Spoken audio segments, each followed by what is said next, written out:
Hey gamers, the Red Dragon here from BattleStrats.com, and today we are taking a look at Fable 3. Now, if you've never played Fable, Fable is an action/RPG, but definitely more action than RPG. It's not going to be like your Oblivion or Fallout or anything of that nature. The game plays a lot like Dragon Age. As the game begins, you start out as, a prince, but really you don't have much power.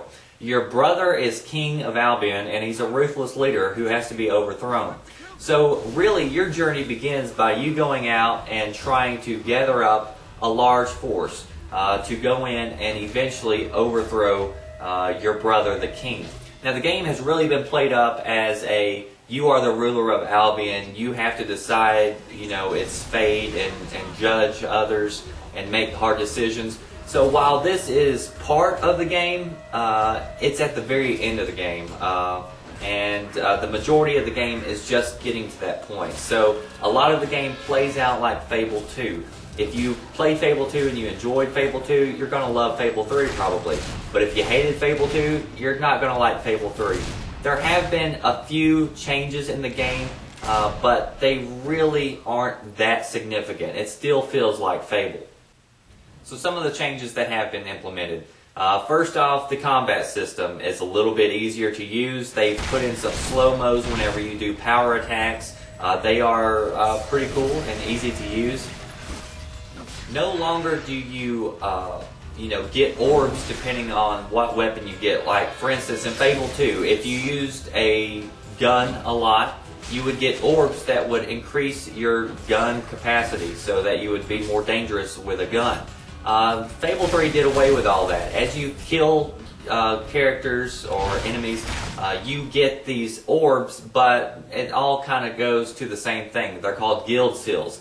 And with these guild seals, you can open up chests. This is another implementation of the game that I really like, because as you progress through the game, you come to a point where you're placed on this road, and on this road are several different gates. And at the end of the gates, as you pass through them, you can see the castle, which is your final destination. So it kind of gives you a visual idea of how far along in the game you actually are. Now, on this road are chests, and as I said, these guild seals that you collect when doing quests or killing enemies, you can use these to open these chests. Now, these chests are the ones that have different emotions in them that you can use while interacting with people. They have, weapon upgrades for, your magic, your gun, and your sword. Another big change to the game was the doing away with the start menu. No longer do you press start and go through a bunch of different selections in order to find what you want. You actually press start and you're placed into what they call a sanctuary. In this room is multiple rooms where you can go in and do different things. So it makes you feel like you're still playing the game. The problem with that is, as you get later on in the game, it becomes really old to go in every time and try to find what exactly you're looking for, because not everything is placed just so neatly. A lot of the items I was looking for I didn't find until much later in the game, when I could have used them a lot earlier in the game. Another major change is the way co-op is played. On Fable 2, co-op players, if you join in with another player, you had to stay on their screen. With Fable 3, you can actually venture out and do your own thing, which makes it 10 times better than what Fable 2 co-op was.